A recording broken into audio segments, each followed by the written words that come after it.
Mr. Shimkus has just arrived. We have the requisite 2 members for a quorum. I believe it is the Democrats' turn for questioning, and I believe that means the questioning turns to me. I'd like to thank all the witnesses for their testimony today. I want to inquire about this question of cost because I seem to be in somewhat conflict. Ms. Dugan seems to indicate that the EU experience was based on increases in natural gas, but Ms. Smith says that, Dr. Smith said that we have to be very cautious about price spikes, and Dr. Bertrand cautioned at the end of his testimony that what we have to do is be careful that this doesn't become a cloak for a transfer of wealth. So all of that puts me in a little bit of a quandary. Maybe I'll start with you, Dr. Smith. You're concerned about price spikes. Can you tell me why? And I assume that these price spikes, or do you disagree with Ms. Dugan? I don't fully disagree with her. I'll explain that point. But the first thing I want to say is no matter what you do in the way of grandfathering or auctions, there's going to be a price pass-through to consumers. Whatever the price of carbon is, the system will allow that price to pass through. And changing the way you move the wealth around isn't going to alter that. Now, on the point about price volatility creates some difficult planning costs for businesses. In a sense, you're really just asking people to plan against a tax, but not telling them what the tax rate is.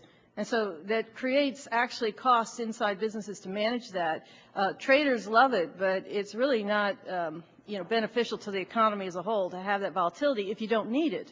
And we don't need it because this is a regulated system. So you can put on a safety valve or a price cap on the system, or you can just directly impose a price with an emissions fee and get away from all that volatility and still have the price signal that you want coming through to incentivize the emissions reductions. So it's safe to say that we don't have to have these price spikes. They're not inevitable in a cap and trade system. They're just ways. That's your conclusion. Does anyone disagree with that? Dr. Sandor. I just want to say one thing for the record, and that is traders don't unambiguously like volatility. It's very dangerous to traders who trade options. The most successful futures markets in the world are Eurodollars and bonds, and they have a very significant lower volatility than the energy complex, number one. Number two, I do very much agree with Ms. Dugan that weather and the relative price of fuels are drivers of that volatility more than anything else. If we ask any energy trader, they will tell you that's the first thing that they look at. And volatility per se is caused by those, and those are the drivers. Okay. Well, thank you. Now, in light of that comment, Dr. Bertha, what about this transfer of wealth that you seem to be concerned about? Bertrand, excuse me. Thank you. The creation of a cap and trade program creates this new property right, and the question is, to whom is that property right going to be distributed? Giving away the emission allowances is one form of compensation that companies could receive, or that consumers could receive, or it could be kept in the public sector through an auction. There's another form of compensation, which is changes in electricity prices or product prices generally. If you give away all of these emission allowances, this new property right to emitters, the possibility exists for dramatic overcompensation to those companies. Is that what happened in Europe? That is what's happened in Europe. Was that a miscalculation that can be avoided, or is that an uncertainty that we'll have to deal with should we adopt that in this country? Sir, I have great respect for what happened in Europe, and they put together a program at a breakneck pace that is of historic magnitude. But they had to make some decisions in doing so that I think we would not want to replicate here. Okay. Well, hopefully we can avoid here. Is there any sense that there would have to be a federal subsidy to offset consumer costs? We tend to treat this rather cavalierly. We describe it as volatility and other things. To the consumer, it is great heartache. Yes, Dr. Bertrand. The changes in energy prices would be a heartache to consumers.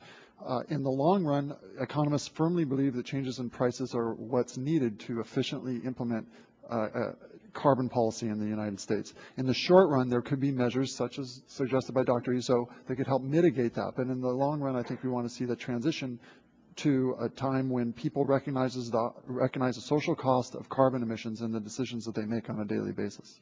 My last question, off-ramps and safety valves, are they conducive to stability, or do they interject further instability? Dr. Bertrand. Yes, this is for, it's like Jeopardy. Thank you. Dr. Smith mentioned that that the SO2 program had departed in one way, and that there's more potentially dramatic price volatility in the CO2 market. In fact, if you look at all the markets, there's been a lot of price volatility. And the most important volatility, the most important consequence previously has been the dramatic price fall in the SO2 market, which meant that Congress did not get everything it paid for. And a lot of investments maybe weren't as worthwhile as people had hoped they would be. But the point is that you could have cost management on the low side and on the high side that could dramatically improve the performance of the program in terms of achieving goals without unnecessarily surprising and making investors and making them look stupid on either on the low side or on the high side. Right. Well, my time is up, and although there's no one else that hasn't asked questions, I will not abuse the time. I want to thank all the witnesses. Mr. Chairman. Oh, I'm sorry. No, just for a point of clarification, just because of my 5 minutes, it was pretty quick.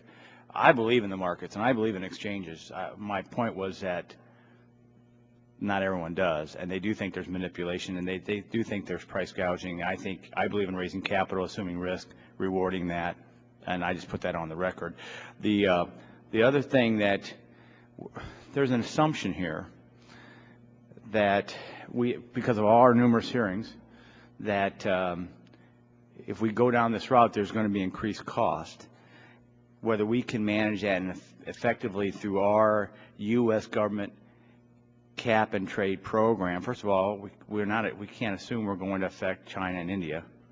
The other thing is, if we dramatically change our economy and we impose great cost increases. Without objection, the gentleman is granted 30 seconds. Thank you. No, an additional 30 seconds. That's fine. I appreciate it. Thanks. I should be able to finish. And the concern is, in 100 years, does the global temperature climate change 5 degrees or 3 degrees? Now, you do the math and affect the cost-benefit analysis of this. I think many of us are going to say that this is not the way to put our dollars, $180 billion, in a program that is of questionable scientific benefit to us. And I yield back. All right. Thank the gentleman. Again, I thank the witnesses for their testimony, and we appreciate your presence here today. If there are no further requests for time for questioning, the hearing is adjourned.